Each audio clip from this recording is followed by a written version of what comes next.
Voilà la suite de la correction avec le côté numéro 2 de la fiche de Arthur et Volo. Alors, l'exercice 4, il fallait recopier la phrase en attaché. Je vous le fais, mais normalement, vous savez le faire tout seul, cet exercice. Alors, Arthur pousse la porte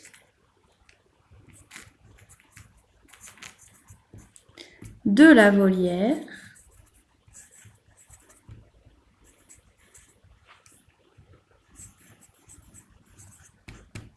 et découvre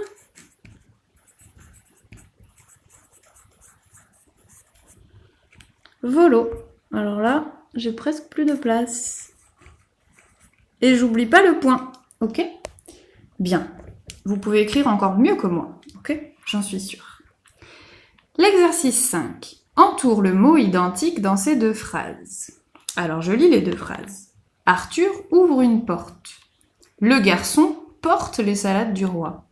On cherche le mot qu'il y a dans les deux phrases et on découvre que c'est le mot porte. Il est là et il est là. C'est exactement le même mot. La question qu'on vous pose, c'est a-t-il le même sens? Quel est le nom? Quel est le verbe? Alors ça, c'est des mots compliqués. On va essayer de comprendre ensemble qu'est-ce que ça peut vouloir dire. Arthur ouvre une porte. Là, ce mot, il parle d'un objet qu'on connaît tous. C'est la porte de la maison, la porte de la classe, qu'on prend et qu'on ouvre avec la poignée. Ok? Ici, il y a écrit le garçon porte les salades du roi. Est-ce que ce porte-là, ça nous parle d'une porte qui s'ouvre, une porte de classe ou une porte de maison? Eh bien non. Là, c'est plutôt une action. Qu'est-ce qu'il fait, Volo? Il porte, donc dans ses bras, dans ses mains, les salades du roi. Donc on a le même mot, mais il n'a pas le même sens dans les deux phrases. Ici, il nous parle de la porte qui s'ouvre, l'objet qu'on connaît. Ici, il nous parle de l'action de porter, comme quand on porte quelque chose dans ses mains. Il y en a un où c'est un nom, ça veut dire qu'il parle d'un objet, et il y en a un où c'est un verbe, ça veut dire qu'il parle d'une action. Donc on peut dire que ici, Arthur ouvre une porte. Le mot porte, c'est un nom, il y a même le petit déterminant devant, c'est le petit mot. Donc ici, c'est un nom. Le mot porte parce qu'il parle de l'objet. Ici, c'est un verbe. Ça veut dire qu'il parle d'une action. Le garçon porte les salades. Qu'est-ce qu'il fait? Il les porte.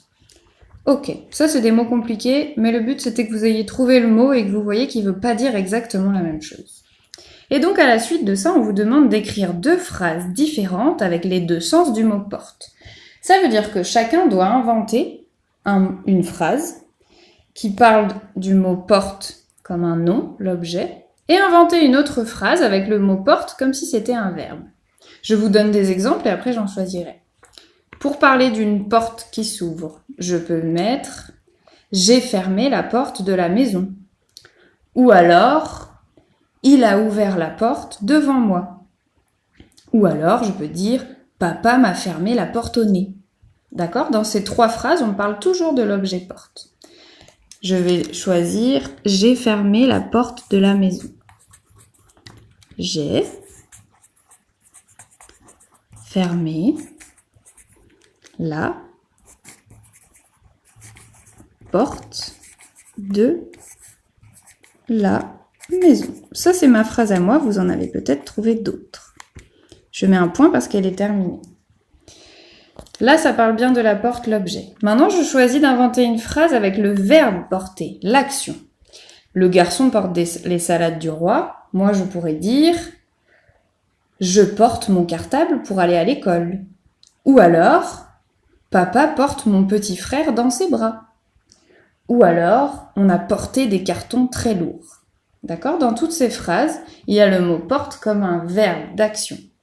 Je vais choisir « Je porte mon cartable pour aller à l'école ». Je porte mon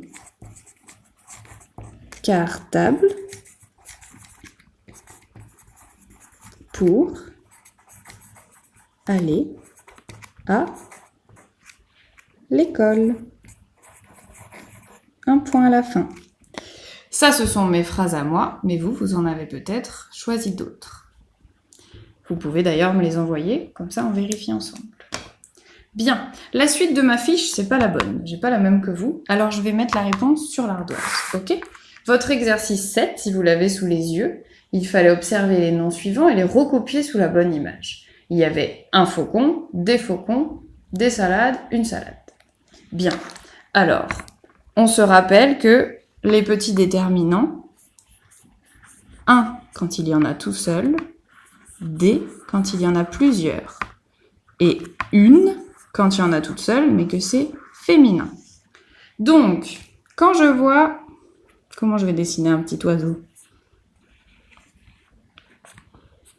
Bon, c'est pas vraiment un faucon, mais vous comprenez. Quand j'en ai qu'un seul, j'écris un faucon.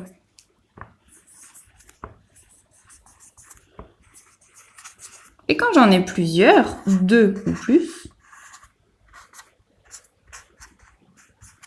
j'écris des faucons.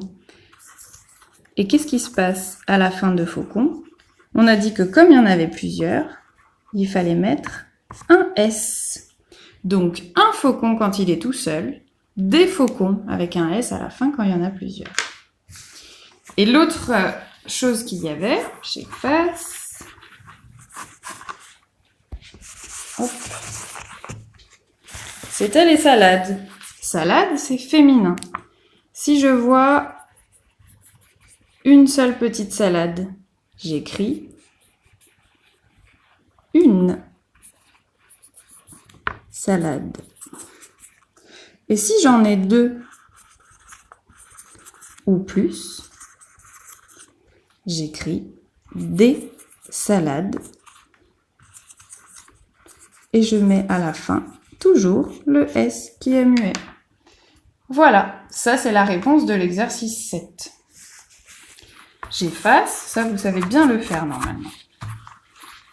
L'exercice 8, si vous le regardez sur votre fiche, il y a écrit « Observe et continue ». Une carotte, des carottes. Ensuite, il y a écrit « Un cri ». Eh bien, il faut le transformer en « des cris ». Là, on vous demande de mettre au pluriel, ça veut dire quand il y en a plusieurs. Donc, j'ai changé le déterminant. Un, c'est devenu des, et j'ai mis un S. Ensuite, il y a écrit une équipe. Et si je veux le transformer qu'il y en ait plusieurs, je vais écrire des équipes. Et qu'est-ce que je mets à la fin? Encore un S, muet. Il y a écrit un ami. Vous connaissez bien ce mot. Eh bien, je le transforme en des amis s'il y en a plusieurs. Et je rajoute le S à la fin. Et pour terminer, une école. Des écoles. Alors, je remarque que ce soit un ou une, masculin ou féminin, quand il y en a plusieurs, ça se transforme toujours en le même déterminant. C'est toujours des. Et j'ai toujours un S muet à la fin. Pour terminer, on voit des petites images et il faut écrire ce que tu vois. C'est l'exercice 9. À une main, c'est pas facile. Hop. Sur la première image, je vois une cravate. Alors j'écris une, mot-outil que je connais bien, cravate. Est-ce que je mets un S? Non, il n'y en a qu'une. À côté, j'en ai 3. Alors je vais écrire des cravates. Et là, je rajoute mon S muet. Ensuite, j'ai une tour de château. Donc je mets une tour. Je reconnais le son OU. Et puis à côté, j'en ai 2. Je réponds donc des tours. Et je rajoute le S muet.